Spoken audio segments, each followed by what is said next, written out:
দুদিন ধরে স্কুটিনি করেছে, নিয়ম জানে না। যেমন কাল গিয়ে উনি ঘরে পরার মতো শাড়ি পরে বসছিলেন ওখানে ড্রামা করতে, দিয়ে 5 স্টার ওয়াশরুম নিয়ে এসেছিলেন গাড়ি করে।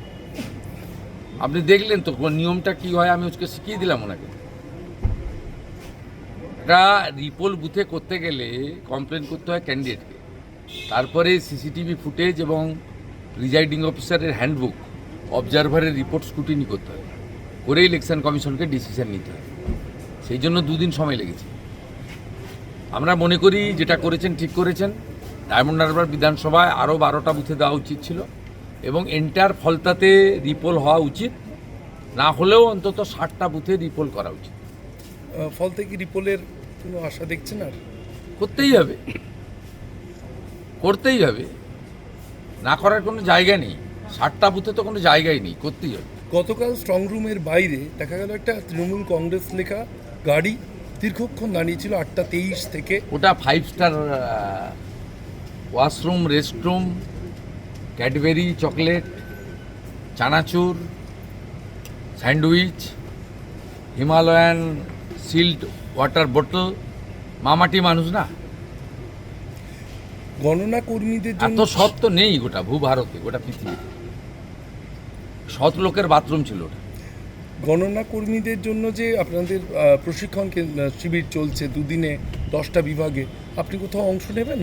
না, আমি তো আমাকে ট্রেনিং নিয়ে গণনায় যেতে হবে না। আর দেওয়ার জন্য 95, 2000, 2005 পৌরসভা, 2001 বিধানসভা, 2004 লোকসভা, 2006 বিধানসভা, 2009 লোকসভা, 2014 বিধানসভা, 2014 লোকসভা, 2016 বিধানসভা, 21 বিধানসভা, 26-এ 2 জায়গায়।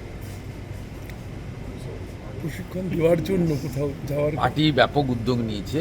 ভূপেন্দ্র যাদবজি, সুনীলজি, শ্রমিকদা এদের নেতৃত্বে হচ্ছে। আমার সঙ্গে সব যোগাযোগ আছে এবং ইলেকশন এজেন্ট, কনভেনার, ইনচার্জ প্রতিটা বিধানসভা করে 5 জন প্রমুখ নেতা পার্টির গাইডলাইন এবং সিরিয়াসলি যাতে 21 সালের মতো কোনো ত্রুটি না থাকে, ভুল না থাকে, সেই জন্যই তারা এটাতে করছে। ইলেকশন কমিশনও অনেকগুলো ব্যবস্থা নিয়েছে যাতে আইপ্যাকের লোক ঢুকে না পড়ে। আমি যেটা বলবো সেটা হচ্ছে, প্রথম জাতীয় পার্টি এবং রেজিস্টার পার্টিগুলো বসবে, নির্দল বা অন্যান্যরা পরে বসবে। গতবারে যে কাণ্ডটা করেছিল, করোনার থার্ড ওয়েভের সুযোগ নিয়ে সোশ্যাল ডিস্টেন্সিং করে বিজেপি 450 পেয়েছে, তৃণমূল 250 পেয়েছে, স্লিপে লেখা হয়েছে তৃণমূল 450, বিজেপি 250। এবারে আমরা ত্রুটিমুক্তভাবে সমস্ত জিনিসগুলো করার ব্যবস্থা করেছি। যেমন ভবানীপুরে আপনাকে আমি রেজাল্ট বলে দিচ্ছি। প্রথম ফার্স্ট রাউন্ড, সেকেন্ড রাউন্ডে আমার লিড থাকবে, থার্ড, ফোর্থ, ফিফথ রাউন্ডে মুসলমান বুথ মমতার ব্যানার্জি লিড থাকবে, 6, 7 রাউন্ড থেকে আমি মেকআপ করতে শুরু করব, 20 রাউন্ডে আমি জিতবো। অর্থাৎ আপনারগুলো ভাবার কোনো কারণ নেই। সবাই একদম লাস্ট রাউন্ড পর্যন্ত, 17 রাউন্ডের পরে মানে কমপ্লিট হওয়ার 2 রাউন্ডের আগে পোস্টাল ব্যালটের কাউন্টিং হবে। আগে পোস্টাল ব্যালট প্রথমেই ডিক্লেয়ার করে দিত। ইলেকশন কমিশনও অনেক রিফর্মস এনেছেন।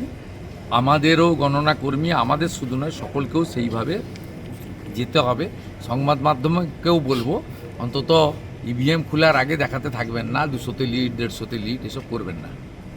সব কান দিয়ে দেখবেন না, চোখ দিয়ে দেখবেন। Thank you.